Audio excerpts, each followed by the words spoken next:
Baru-baru ni berlangsungnya perlawanan akhir Piala Malaysia membabitkan antara pasukan Johor Darul Takzim versus Pahang. Jadi untuk video kali ni aku nak sembang sikit, dan macam biasalah semua orang dah tahu keputusannya, iaitu Johor Darul Takzim memenangi perlawanan ini dengan skor 2-1. So untuk video ni aku nak review sikit lah perlawanan final ni macam mana. So macam biasalah, JDT ni datang dengan pasukan yang juara bertahan, manakala pasukan Pahang pun datang dengan pasukan underdog. Untuk permulaan game ni macam biasalah JDT yang akan attack Pahang dulu, tapi pada minit ke-20 tiba-tiba Pahang menjadikan gol pendahuluan melalui T Sarabanan.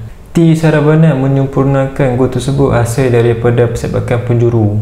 Bila Pahang dah skor, macam biasalah nampaklah urgensi daripada JDT untuk menjadikan gol penyamaan. Pada minit ke-26 Berksa menjadikan gol, tapi sayanglah gol tu offside.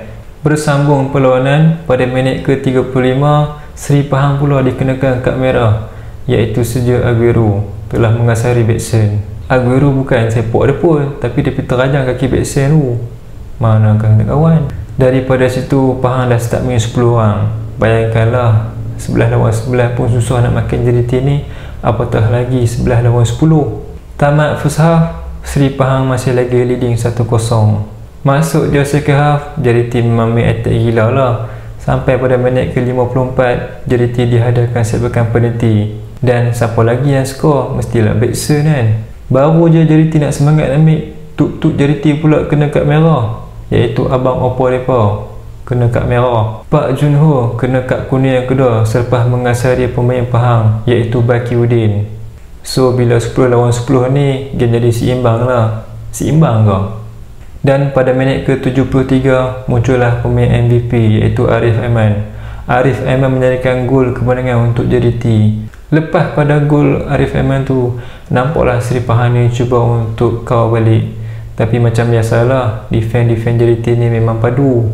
Kedudukan skor tersebut sehinggalah penamat whistle, maka JDT pun sah lagi menang Piala Malaysia untuk kali yang kelima.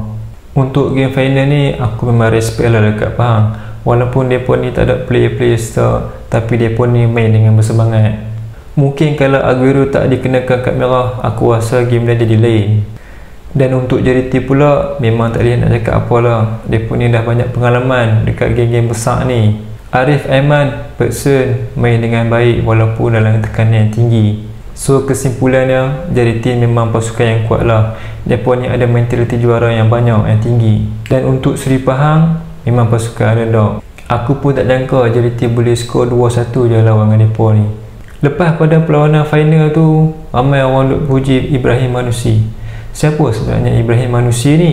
Hari ni aku nak sembang pasal satu nama yang viral dalam bola sepak Malaysia ni, iaitu Ibrahim Manusi. Nama Ibrahim Manusi ni memang barulah bagi kita, budak muda, tapi bakat dia bukan kaleng-kaleng. Lepas final Piala Malaysia baru-baru ni, ramai orang duk sebut pasal dia. Sampai Akmal Rizal, legenda Malaysia, pun puji dia. Kata Ibrahim ni permata baru bola sepak kita.